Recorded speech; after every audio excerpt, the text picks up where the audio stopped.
আজকে আমরা দেখব হচ্ছে উচ্চতর গণিতের ভেক্টরের ঢাকা বোর্ডের একটা কোশ্চেন আর কি।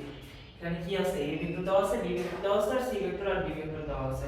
এখানে কোন নম্বরে বলছে a আর হচ্ছে a ভেক্টরের বিন্দু ভেক্টর দেওয়া আছে এবং b ভেক্টরের বিন্দু ভেক্টর দেওয়া আছে। সেখান থেকে হচ্ছে ভেক্টর মান হবে a b ভেক্টর বের করতে বলছে আর কি। আমরা অবস্থান ভেক্টরের নিয়ম অনুযায়ী কি জানি, a b vector equal to b minus a, মানে b ভেক্টরের বিন্দু ভেক্টর থেকে a ভেক্টরের বিন্দু ভেক্টরগুলো বাদ দিব। তাহলে কি হয়, -1 -2, এটা হচ্ছে i ক্যাপ। তারপর হচ্ছে প্লাস বিভিন্ন 0 মাইনাস সূত্রের মাইনাস থাকে, আর হচ্ছে এখানে হচ্ছে সূত্রের মাইনাস আর হচ্ছে এখানেও মাইনাস আছে, সেজন্য মাইনাস মাইনাসে প্লাস 3 j ক্যাপ। ওকে, এবার হচ্ছে সেম ভাবে plus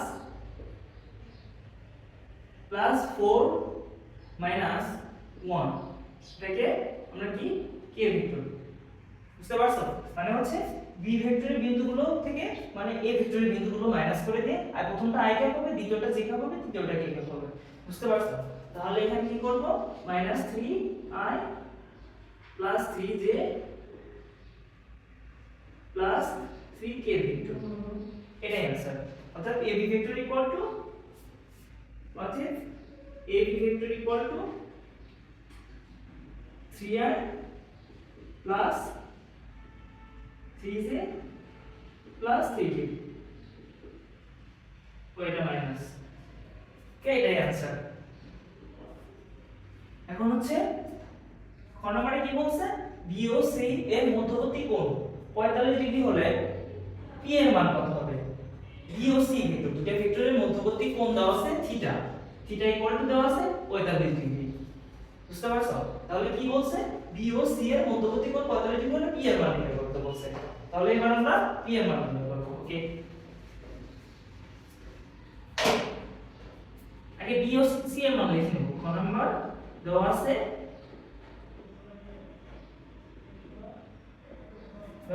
b equal to b ভেক্টরের মান কি দেওয়া আছে, i minus 2j।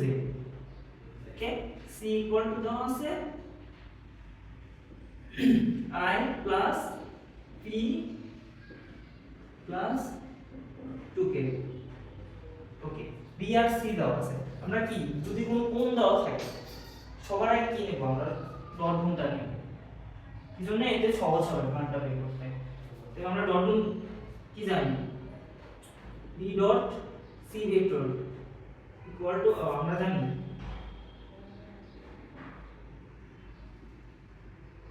b dot c equal two bc cos theta. এখান থেকে হচ্ছে কি চাইছে, মান চাইছে, এগুলো কিন্তু মান আর কি, b আর c এর মান এটা। এখন এই পাশে আমরা রাফ করে নেব, ডট গুণ কি জানি, b ডট c এর মান বের করব আগে। b ডট c কিভাবে এর সাথে i এর সাথে i গুণ, j এর সাথে j সহগুণ, k এর সাথে k সহগুণ ডট গুণের ক্ষেত্রে। তাহলে i * i 1 plus -2 plus p, তাহলে হচ্ছে -2p ইকুয়াল টু কি হয়, 1 -2p p ডট c এর মান। এখন কি লাগবে আমার, b এর মান আলাদা হবে না লাগবে, c এর মান আলাদা হবে না লাগবে। তাহলে b আর c এর মান আলাদা হবে না, b এর মান কিভাবে বের করে, মান কিভাবে নির্ণয় করে একটা ভেক্টরের, i এর সহগের উপর স্কয়ার প্লাস j সহগের উপর স্কয়ার প্লাস k সহগের উপর স্কয়ার।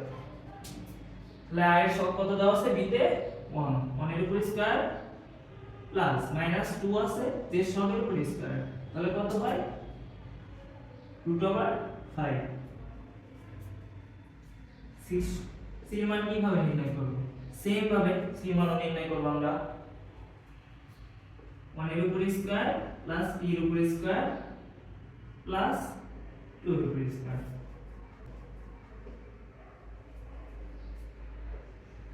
তাহলে কি হয়, p square plus 5 √p square plus 5, এটা আছে।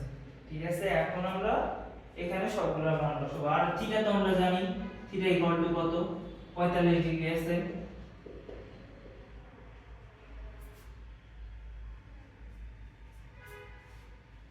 এখন এই পাশ থেকে cos theta equal to v dot c divided v এর মান আর c ভেক্টরের মান এরকম ভাবে বের করতে পারি। এখন এখানে সবগুলোর মান বসাই দেব। cos 45 degree equal to v dot c এর মান কত 1 minus 2p divided b আর c এর মান বসাবো এখানে root over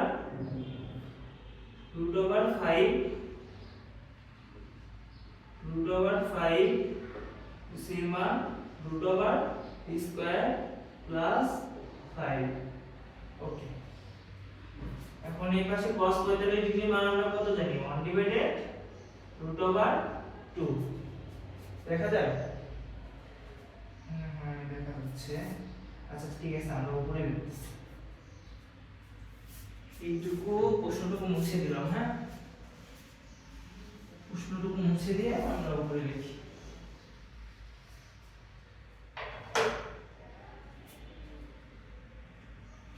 cos 45 ডিগ্রির মান কত 1 divided root over 2 equal to বাকি মানগুলো যেরকম আছে সেরকম বসায় দাও 2p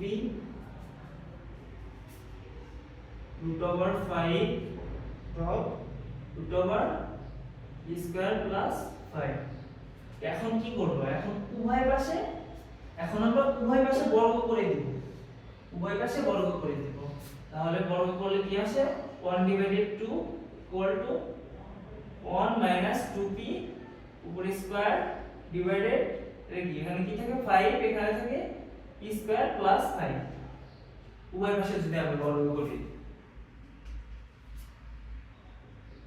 তাহলে এখন আর গুণ দিয়ে দাও। এখানে আর গুণ দিলে কি আসে, আচ্ছা আর একটু ক্লাস করি 1 divided 2 equal to 1 minus 2p a minus b whole স্কয়ারের সূত্র বসায় দিই। a square minus 2ab plus b square,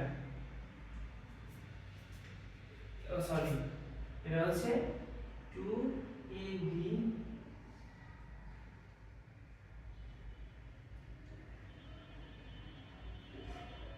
plus 2ab plus b square নিচে 5b square plus 25। কে এখন আগে গুণ দিয়ে দাও, এর পাশে 5b square plus 25 equal to 2 minus এখানে থাকে কত 4b সাথে 2 গুণ করলে 8b, এখানে কত থাকে 4b স্কয়ার সাথে 2 গুণ করলে পারে প্লাস 4 into 8b স্কয়ার। ওকে, তাহলে এখন কাটাকাটি করলে তো চলে আসছে। ওকে, এটা মুছে দিলাম নিচে।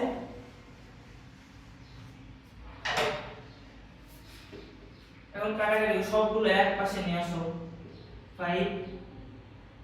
5b স্কয়ার প্লাস 25, এই পাশে প্লাস আছে এই পাশে আসলে মাইনাস হয়ে যাবে বাকিগুলো। তাহলে 2 এই পাশে যদি মাইনাস থাকে এই পাশে প্লাস, তাহলে 8p minus 8p square equal to 0।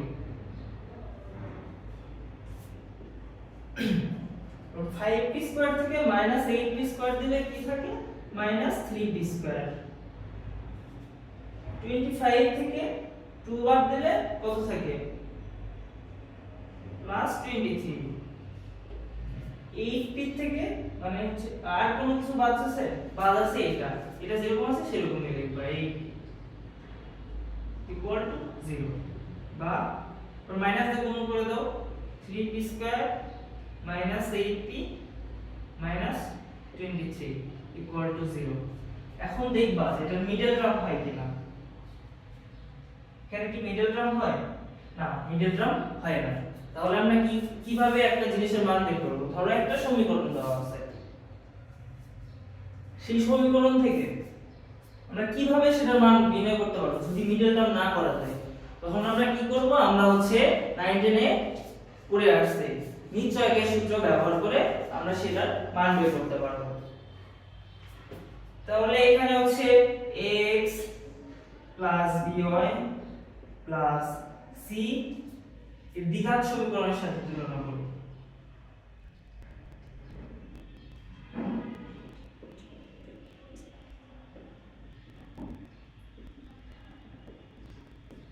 সমীকরণের তুলনা করে পাই এখানে a হবে, এখানে a হবে 3, b হবে -8, c হবে কত? c হবে -23।